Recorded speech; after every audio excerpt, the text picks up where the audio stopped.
네, 한 주 동안의 주요 정치 이슈 살펴보는 주간 정치, 이어서 오승용 메타보이스 이사와 함께합니다.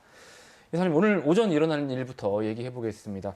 국민의힘 혁신위원장을 맡았던 안철수 의원이 혁신위원 인선 발표가 나자마자 위원장직을 사퇴한다고 했고 당대표 출마도 선언했습니다. 이게 어떤 상황인가요? 이번에는 안 철수할 줄 알았는데 또 철수한 꼴인데요. 애초에 김용태 혁신안을 거부하고 임기 연장 명분을 주지 않으려는 취지에서 혁신위가 제안된 상황이었습니다. 안철수 의원의 경우 혁신위원장을 통해서 본인의 어떤 혁신적인 이미지를 새기려고 했지만 김문수 후보의 출마가 거론되자마자 방향을 선회했던 것 같습니다. 이번 안철수 의원 사퇴 파동을 보면서 안철수 의원이 지적했듯이 국민의힘 전체가 코마 상태라는 것을 증명한 사례인 것 같습니다. 코마 상태라는 말이 상징적으로 다가오는데 이런 가운데 김건희 특검 수사가 속도를 내면서 원희룡 전 장관과 김선교 의원이 출국 금지됐고 내란 특검이 12.3 계엄 당시 국민의힘 지도부 행적도 들여다보는 것으로 전해졌습니다.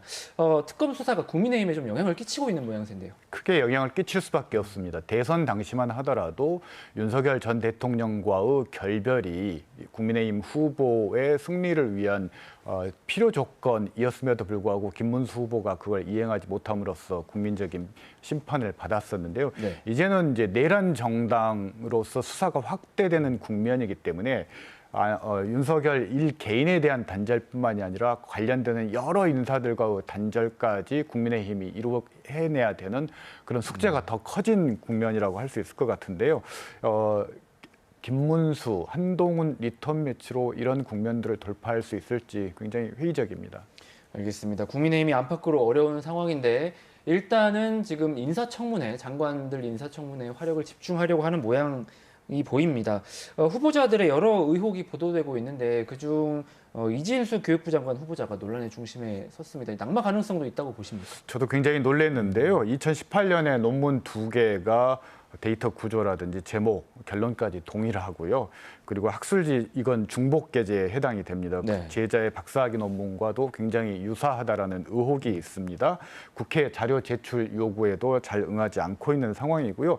한국 학술지 인용색인의 문헌 유사도 검사를 해보니까 35%입니다. 이건 네. 표절 의혹이 상당히 높다라는 거고요. 개인적으로도 국회 제가 연구 보고서를 납품할 때에도 카피킬러 20% 넘어서면 납품을 안 받는 그런 상황이라는 것을 좀 참고할 필요가 있을 것 같고요. 국힘의 대응이 관건이 될 것 같습니다. 전선을 넓게 치는 게 아니라 한두 명의 후보에게 집중한다면 그리고 국민 여론이 악화된다면 낙마 가능성을 전혀 배제할 수는 없을 것 같습니다. 알겠습니다.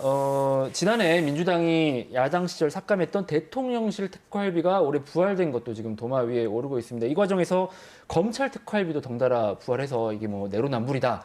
이런 비판도 있는데 어떻게 보십니까? 일단 그 애초에 대통령실과 검찰의 특활비 자체가 정치적인 대치 국면에서 정치적인 이유로 결정이 됐던 것들이기 때문에 정상적인 조치는 아니었다라고 말씀을 드려야 될 것 같고요. 네. 이재명 정부에서는 이를 좀 국민께 설명하고 이해를 구하는 절차가 필요했을 것 같습니다. 다만 검찰 특활비의 경우는 일부 지지층에서 없어지는 조직의 특활비를 부활하는 것에 대한 반발이 있는데요. 검찰청이 설사 법이 통과돼서 없어진다 하더라도 6개월에서 1년 정도 유예 기간이 있기 때문에 약간 좀 불가피한 사정은 있는 것 같습니다. 네, 민주당 전당대회 얘기로 넘어가 보겠습니다. 정청래 대 박찬대 대결 구도가 명확해지고 또 치열해지고 있는 상황입니다. 선거 열기가 달아오르고 있는데 두 후보 모두 호남에 공을 들이고 있습니다. 지역 표심 어떻게 전망하십니까? 일단 이번 대표 선출의 경우는 대의원 15%, 권리당원 55%, 그리고 국민 여론조사 30%로 진행이 되는데요. 사실상 당원 70%, 국민 여론조사 30% 구조로 이루어집니다. 민주당의 권리당원이 총 110만 명 정도 되는데 이 중에 38만 명이 호남 권리당원입니다. 35% 정도 비중을 차지하고 있는데요. 누차 말씀드렸듯이 호남 정치인들이 이들을 소비재로 쓸 것이 아니라 호남의 대선 공약 그리고 미래 성장 동력 확보를 위한 생산자로 활용할 필요가 있다. 당대표의 약속을 받아내는 장으로 활용을 해야 될 것 같습니다. 광주 전남 지역 의원들은 가능하면 한 후보로 의견을 모으자라는 논의를 하고는 있습니다만 쉽지는 않을 것 같고 아마도 흘러간 물이 물레방아를 돌리는 그런 형국을 호남 유권자들이 바라지는 않을 걸로 봅니다. 네, 지역 정가는 지난달 이재명 대통령 타운홀 미팅의 여파가 좀 이어지고 있는 상황으로 보이는데 기대에 못 미치는 모습을 보였던 강기정 시장과 김용록 지사는 정치적으로도 타격이 좀 있었습니다. 이제 이후에 강 시장은 달라지겠다고 다짐도 했고 김 지사는 뭐 대통령실 방문하기도 하는 등 좀 영향이 있어 보입니다. 어떻게 보십니까? 일단 타운홀 미팅의 효과가 확실했다라고 말씀을 드릴 수 있을 것 같습니다. 광주 시민 그리고 전남 도민들께서 광주와 전남의 시정 현실 그리고 단체장의 리더십 역량을 한꺼번에 확인할 수 있는 객관적으로 평가하는 장이 되었다라고 얘기를 할 수 있을 것 같고요. 네. 이런 것들이 이제 내년 지방선거 후보 선호도에도 영향을 미쳤던 것 같습니다. 아마 내년 지방선거를 앞두고 후보 경쟁 순위의 윤곽을 그렸다는 점에서 현직들에게는 긴장을 그리고 도전자에게는 희망을 안겨준 행사였던 것 같습니다. 네, 끝으로 이번 주에 주목할 만한 정치 이슈 오승용의 원픽 이번에는 어떤 주제를 좀 꼽아주시겠습니까? 문재인 전 대통령이 김어준 콘서트에 간 이유입니다. 네. 이 어떤 상황이죠? 문재인 전 대통령이 김어준 콘서트에 갔다. 예. 그날 콘서트가 입장권만 10만 원에 이르는 콘서트였는데요. 한국 정치에서 김어준의 영향력과 존재감을 보여준 그런 행사였다라는 것.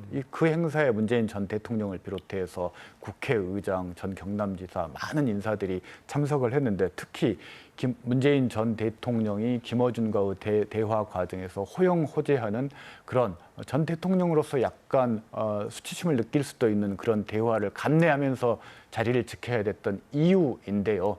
아마도 갈수록 친명화된 친문 세력으로서 존재감이 갈수록 당내에서 약화되고 있고 지방선거를 앞두고 친문 세력들의 목소리를 찾기 위해서 결국 정청래 후보에게 힘을 실어주기 위한 그런 장으로서 문재인 전 대통령이 그 행사에 참석했던 것 같습니다. 민주당 내부의 어떤 헤게모니 싸움을 보여주는 상식적 장면으로 좀 이해가 됩니다. 지금까지 주간정치 메타보이스 오승용 이사와 함께했습니다. 이사님 오늘 말씀 고맙습니다.